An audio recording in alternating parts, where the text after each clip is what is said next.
O nosso dialogador de hoje é jornalista, mas já falou no segmento anterior sobre jornalismo e sobre poesia e sobre a capacidade que o jornalismo pode ter de incorporar, inclusive, a linguagem poética e tal. Mas agora vai falar de outro tipo de poesia, porque ele me trouxe objetos que se referem à música.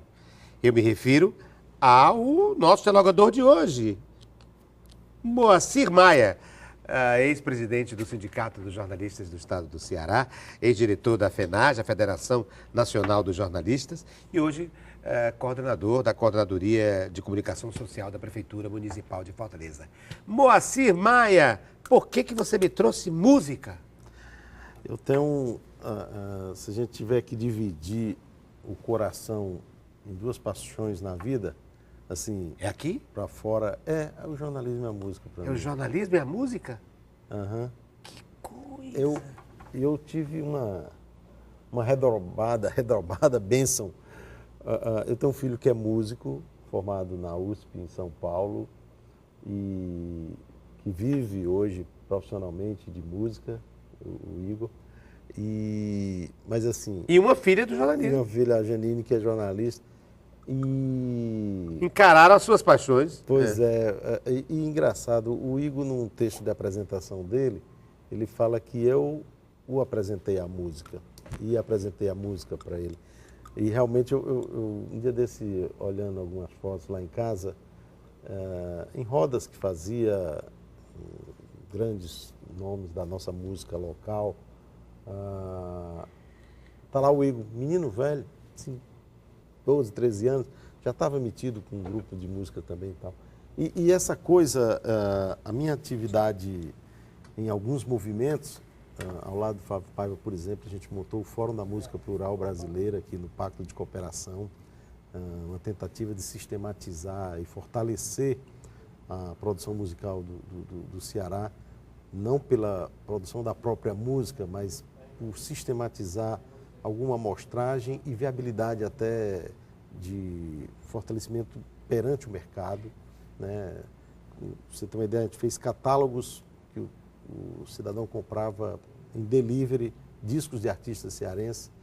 Fizemos clipes que a TV Ceará, na época, já estava veiculando, divulgando. E a música é o que para você? Por que música? O que ela lhe diz? O que ela incita ou excita? Eu fico sempre dizendo, talvez a única linguagem verdadeiramente universal seja a música. Você escreve num pentagrama aqui em Fortaleza, é o mesmo que o cara vai ler no Japão, na Indonésia, no Alasca ou qualquer outra região do mundo. Eles conseguem se comunicar. Comunicação universal. Universal. Transversal. Por exemplo, curiosamente, tem um vídeo do Igor, meu filho, tocando com uns coreanos, assim, lá em Salvador. Os caras convidaram para ele fazer uma participação lá. E é impressionante. O instrumento tem uma linguagem, né? Não precisa falar ali. Começa a tocar, eu vou aí, acompanho o diálogo. O diálogo é feito... E aproxima as pessoas. Aproxima numa magnitude que outras atividades não fazem. Que às vezes a palavra não alcança. E eu me lembro, Ricardo, eu fazendo o perfil do padre Luigi Rebufini, aqui, que foi do Colégio Pia Marta, e ele, quando eu fui fazer o perfil dele para a Sereia de Ouro, ele insistiu muito que nós gravássemos a orquestra lá, a banda do Pia Marta, o grupo da música lá. E ele contando que já havia levado os meninos do Pia Marta para tocar para 3 papas ou 2, não me lembro agora. E eu disse, mas essa paixão, eu disse, meu filho, percorra os presídios, veja quantos músicos tem lá dentro. Definitivamente esse traço de humanidade, de sensibilidade que a música proporciona, nós não estamos falando desse lixo que hoje o mercado impõe. Nós estamos falando daquilo que acrescenta valor e referência para o ser humano. Essa coisa cala muito forte para mim, porque eu acho que é isso que nós precisamos, criar pontes, criar elos, códigos que facilitem a relação humana, no sentido de fazer um mundo melhor. E a música faz isso com uma excelência... E você toca música? Você toca instrumento, melhor dizendo? Eu trouxe... Toca bangu? Você é um percussionista? Eu já me arvorei em alguns momentos. Curiosamente, o Igor se especializou muito nessa área da percussão e, assim, levou meu pandeiro, levou minha bateria, levou meu carrom e tal, e depois você fica feliz em saber que está tendo uma boa utilidade. Eu não tenho tido muito tempo mais para me encontrar com os amigos. Né? A gente brincava muito, o Tarcísio Sardinha, que é um grande amigo meu, a gente tinha uns encontros ali na Praia de Iracema e era interessante. Você começava lá e dizia, pô, essa música caía bem uma flauta. Aí liga para fulano, essa música parecia uma percussão, liga para o bom, essa música... Então, assim, essa coisa era muito automática na construção e dos alicerces de amizade. E é uma construção de afeto que independe da palavra, né? Independe da palavra. Você está tocando com alguém, cantando com alguém, e aquilo se há uma sintonia, né? Há uma sintonia invisível, mas que se viabiliza. Mas você trouxe um livro aqui do nosso Gilmar de Carvalho, pesquisa sobre os compositores do Ceará. E aí ligo por que eu estou falando disso especificamente? Porque liga duas relações aqui que você tem. Uma com a música e a outra com a cidade de Fortaleza. Você, afinal de contas, está na esfera, digamos, pública, né, na área de comunicação pública, e mais particularmente em relação à Fortaleza.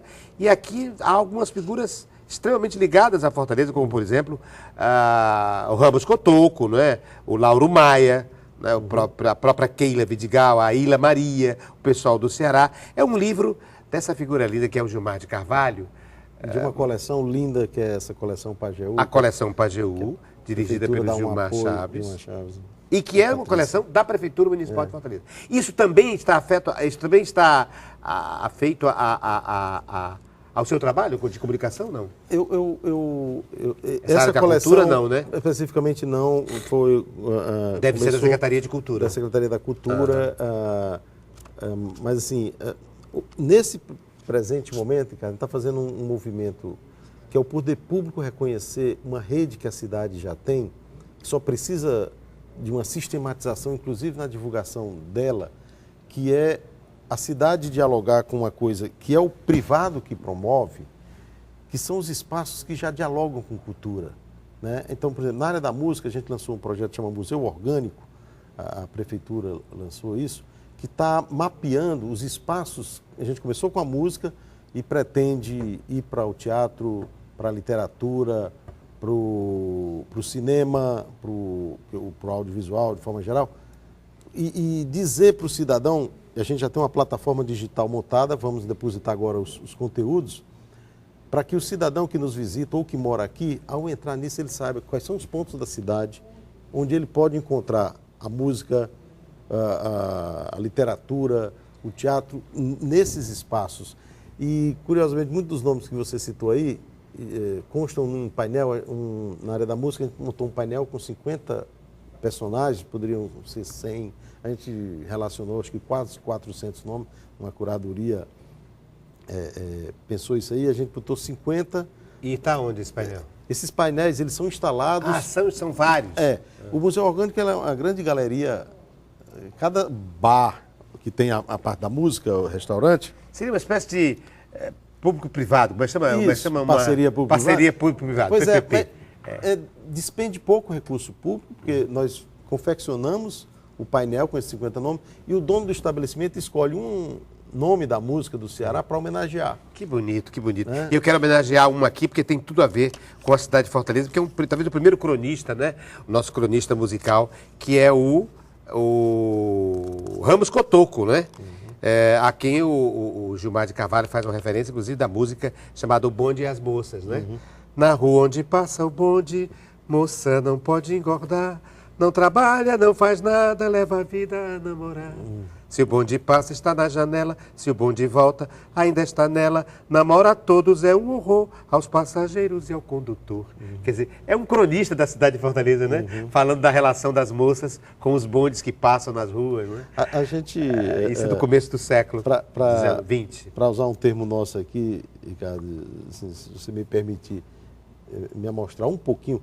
A minha relação com a música me fez fazer uma provocação na gestão, e nós colocamos no ar uma rádio web, chama Terra do Sol, para nosso orgulho agora, em matéria de números absolutos de audiência, é a maior audiência do Ceará, e nós temos uma marca na rádio que chama, ela tem na web, nós sonorizamos os 7 terminais de ônibus da cidade, o Beco da Poeira, espaços públicos, e criamos uma marca para a Rádio Terra do Sol. É a rádio que mais toca o Ceará.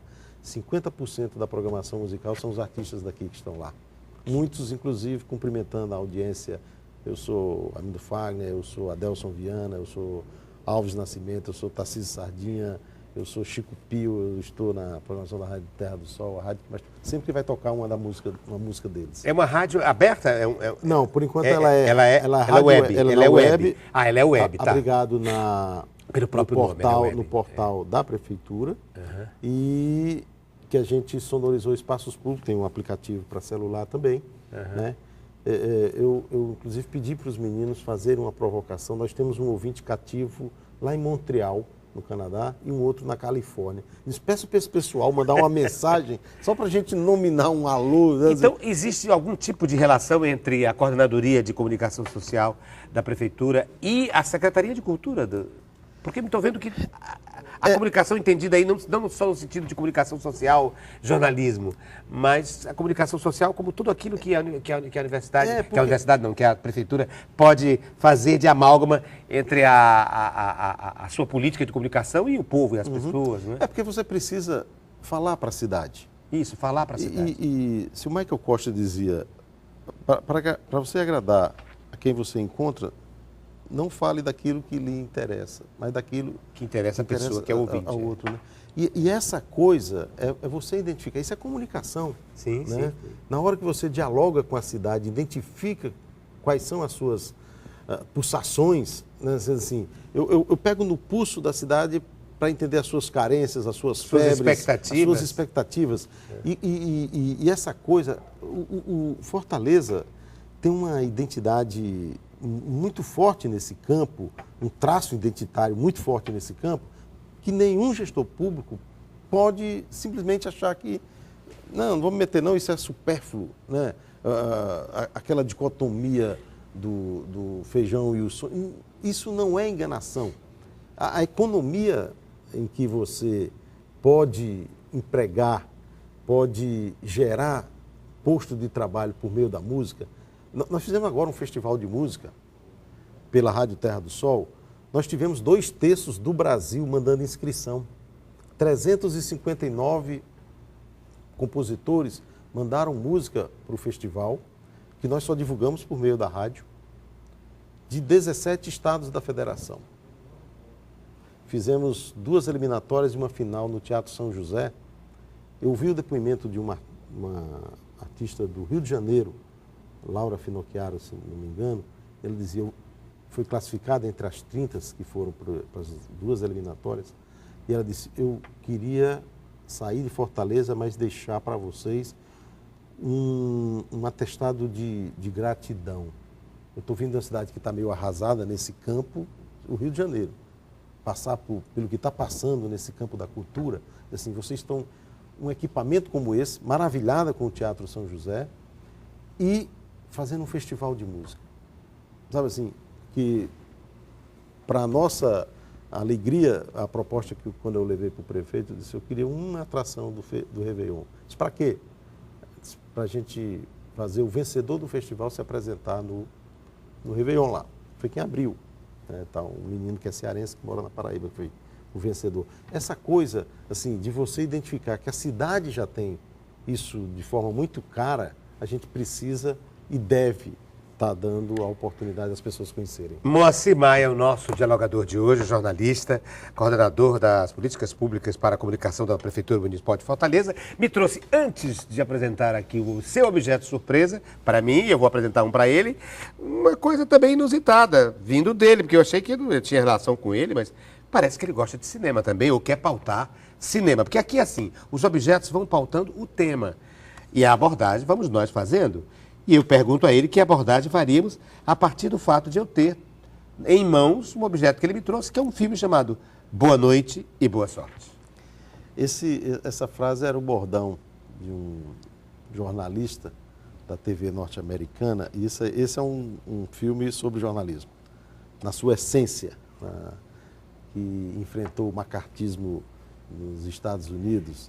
E era uma peça que eu apresentava em sala de aula para os alunos. Eu apresentava porque desde que estou com o Roberto, não consegui mais tempo para dar aula. E assim, eu gosto de cinema, adoro, sou quase um viciado. Cinéfilo. Cinéfilo seria muito sofisticado, eu sou viciado em cinema. E assim, esse aí encerra duas paixões, né? A história vivenciada, ela traduz talvez o nosso maior compromisso com a missão de esclarecer fatos, né? Junta cinema e jornalismo. Jornalismo. Investigação. Mas eu não assisto só o que trata de jornalismo, não.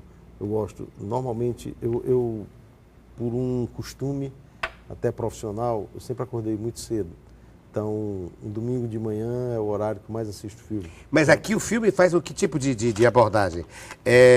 O jornalismo contra a perseguição ao jornalista de esquerda ou ao pensamento de esquerda com o marcatismo, que o marcatismo representa? Porque naquela época nos Estados Unidos, todo mundo, no anticomunismo, como ele questionava e mandou, chefiando a equipe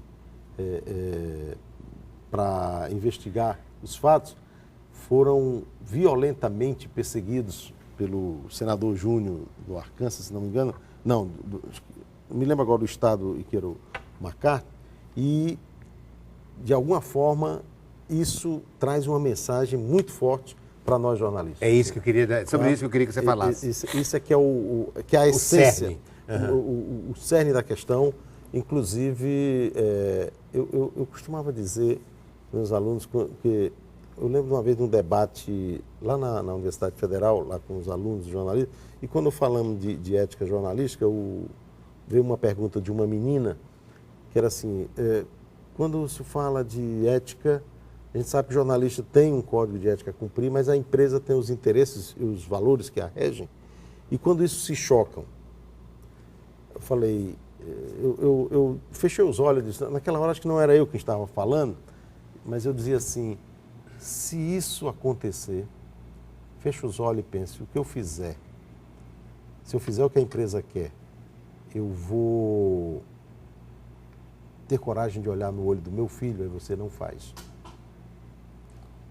Porque o código de ética do jornalista, para ser seguido à risca, impõe riscos, impõe uma grandeza de desafios, né? E às vezes eu disse, e antes que a empresa lhe demita a empresa. Porque se ele está pedindo para você se anular, esse é o preço para você permanecer nos quadros dela, essa empresa não lhe merece. Aí o cara, mas você vai falar isso no mercado que está encolhendo? Não tem nada mais precioso para um ser humano do que a possibilidade de chegar em casa e encostar a cabeça no travesseiro e dormir tranquilo. Olha, agora você me tem que me obrigar aqui a pautar um tema complexo que eu queria ouvi-lo sobre. Recentemente em Fortaleza nós tivemos um caso nacional, de repercussão nacional, de um jornalista que pediu demissão no ar de uma empresa. Senhora, estou terminando agora o programa que faço, mas estou indo embora agora dessa casa porque eu não admito isso, assim, a minha ética, etc. Queria que você comentasse esse fato. Porque me parece que é exemplar disso que você está falando, dessa capacidade de hombridade, de honradez. É ruim a gente falar sobre um caso em tese, né? Quer dizer, a gente... Estou falando em tese, porque eu não citei nem o nome dele, nem o nome da empresa. E eu não mas sei eu queria só... o que o motiva, assim... Sim, mas o fato em si, né? A argumentação que ele deu. Eu particularmente, eu sempre tive uma decisão na minha vida, eu brigo enquanto eu estou lá. Por exemplo, eu participei de uma greve em 1988. Jornalistas do Ceará fizeram 15 dias de greve você não encontra nenhum registro em jornal aqui, por questões óbvias, né? Não tem esse registro histórico sobre essa paralisação, mas eu me lembro, eu ganhava 10 vezes mais o piso salarial que o sindicato estava pedindo naquela época, né? Eu desafiei a empresa, em tese, sim, mas isso não era por uma questão meramente mercadológica, era uma questão mesmo de compromisso com a coisa maior. Era uma decisão de categoria e era uma luta justa. Não era o meu caso particular que estava em tela, né? Eu não sei as motivações do colega jornalista para aquilo.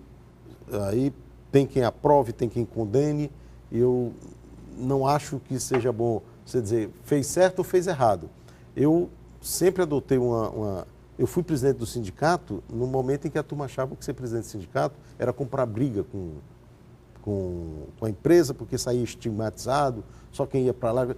Mentira, assim, nós temos uma cultura patronal arcaica, sabe assim, de uma pobreza secular no Brasil. Agora, movimento de trabalhador organizado sempre meteu medo nesse pessoal. Agora, a forma de atuar, de combater isso, é por organização, sim. Individualmente, às vezes, alguém vai para o sacrifício. Mas eu acho que eu acho que não vale a pena abrir mão. Se isso o afligia, o oprimia, ele fez certo, né? Se o método era esse, era a melhor estratégia, os fatos que motivaram, aí a gente desconhece, ficam versões. Eu particularmente, prefiro acreditar que se você não atuar de acordo com aquilo que a tua consciência e alguns parâmetros de comportamento devem reger, aí realmente não vale a pena você estar na profissão. Jornalista dialogador de hoje é Moacir Maia. Chegou a hora do Moacir Maia me mostrar o que foi que ele me trouxe como objeto surpresa. Eu trouxe também um para ele, porque aqui é assim, ele chega e entrega à produção um objeto surpresa, eu não sei, eu também tenho um para ele. Tá aqui, Vamos ver se eu começo por aqui. Será que eu começo por aqui? Vamos começar pelo dele, né? Ver o que ele me trouxe. Pera, não vejo agora o seu, não. Vamos ver aqui. Pera. O que foi que me trouxe o Moacir Maia? É uma loucura. Já estou vendo aqui. É uma... Como é que se chama? É uma... Lupa! Explique-se, Moacir Maia. Qual o sentido disso, hein? Nós estamos precisando mais do que nunca. Eu lembro de uma entrevista que eu fiz aqui em Fortaleza, Ricardo, do Sherman Funk. Era uma espécie de controlador, procurador-geral do governo do Bill Clinton, o primeiro governo do Bill Clinton. E eu fui fazer uma pergunta a ele sobre o processo de privatização que estava acontecendo no Brasil naquela época. Acho que era o governo Fernando Henrique Cardoso. E ele disse, eu não vou me aprofundar muito nisso para não criar um embaraço diplomático. Mas se eu fosse brasileiro, eu queria todas as luzes sobre esse processo. E às vezes as luzes chegam, mas as pessoas não enxergam. E às vezes você precisa ampliar. Você trouxe então para dizer que precisamos ampliar o nosso olhar sobre as coisas. Sobre as coisas que nós estamos vivendo no Brasil, da atualidade, né? E isso no mundo, de uma forma geral. E eu creio que na hora que você se propõe a fazer um programa como esse, em que você discute abertamente as ideias do seu convidado, isso está jogando luzes e está ampliando a capacidade de visão. Eu acho que, se tiver que definir o programa Diálogo, é essa grande lupa na inteligência do que a cidade, né, do que nossa capacidade de construir, de pensamento, precisa ser ampliado para ser melhor visto. Moacir Maia, obrigado. Eu queria, então, aproveitando, fazendo uma relação entre o seu objeto e o meu, que nós colocássemos, então, uma lupa sobre esse objeto que eu lhe trouxe. Veja o que é que eu lhe trouxe. É uma provocaçãozinha para pensar. Veja você, é jornal ali, é jornal. Olha o que está escrito no jornal. Veja aí, mostra aqui. Ó, olha aqui. Emprego, muito bem. É o caderno de emprego no jornal. E o que é que tem dentro dele? Uma carteira de trabalho. Uma carteira de trabalho. O que é que isso inspira você? Como é que você coloca a lupa Existe mercado de trabalho para jornalista? Como é que vão se aposentar os jornalistas? O jornalista está pedindo emprego, existe, enfim, por aí, é por aí. Que imagem, que ideias essa imagem poderia suscitar em você?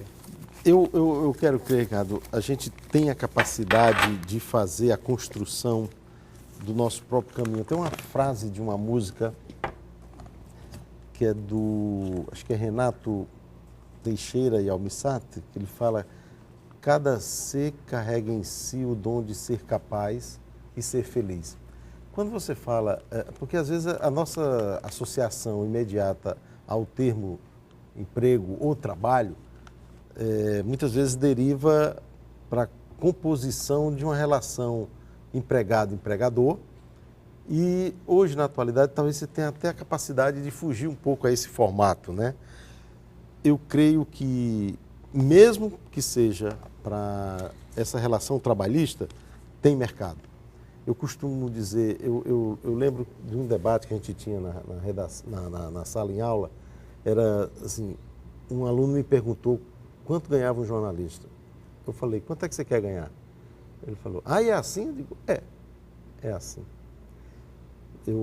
Se você se qualificar, se você investir em você, se você se diferenciar, até o mercado, que só olha cifrões, vai saber no custo-benefício, porque se você ficar na média, você não vai ser disputado por ninguém. Dificilmente alguém vai notar aquele jornalista brilhante que apareceu ali. Porque isso não é da natureza humana, olhar para o normal, sempre. Né? Olhar para o meramente comum. Nós precisamos criar diferenciais sempre. Né? É um conceito que hoje se discute na academia da metacompetência. Não faça só aquilo que lhe compete, não. Transcenda. Vá além. Porque você pode se limitar a uma coisa muito burocrática, muito fácil de ser feita, às vezes até por máquinas. Você acha que é possível mesmo, por essa competência, por essa especialização e por essa, enfim, essa originalidade de cada um, romper os mecanismos, os padrões que o próprio mercado impõe? Porque você pode construir também o seu mercado. Né? Aqui, na objetividade da relação trabalhista, assim, eu estou formando 100, 200 jornalistas por ano no Ceará e não tem mercado para todo mundo. Seguramente no formato ou no modelo de alguém que passe sem chamar a atenção.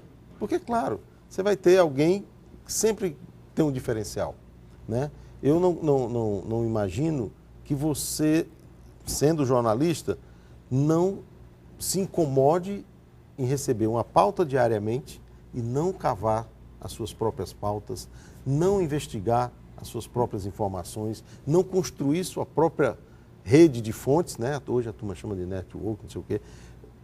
Eu brincava, eu dizia assim, isso não é estímulo para ninguém beber. Eu sempre gostei de tomar uma Cuba Libre e tal. Alguma das melhores reportagens que eu fiz na vida, a informação me veio quando estava assim numa mesa de bar, conversando com as pessoas. Se é um ambiente de socialização, pode ser numa missa. Não pode ser numa missa, né? Porque lá só quem fala é o padre. Mas numa mesa, ou num ambiente de convivência, de interlocução, você recebe informação. E aí você vai apurar. Então, essa coisa é muito de você ter capacidade de estruturar por onde você quer andar. O passo mais seguro que você dá na vida é quando você pavimentou a estrada por onde você vai andar. Aí você vai seguro. Moacir Maia é o nosso dialogador de hoje. A quem agradeço imensamente. E como é que vai terminar o programa? Como é que eu vou terminar depois dessa reflexão? Em jornalismo, bom, diálogo.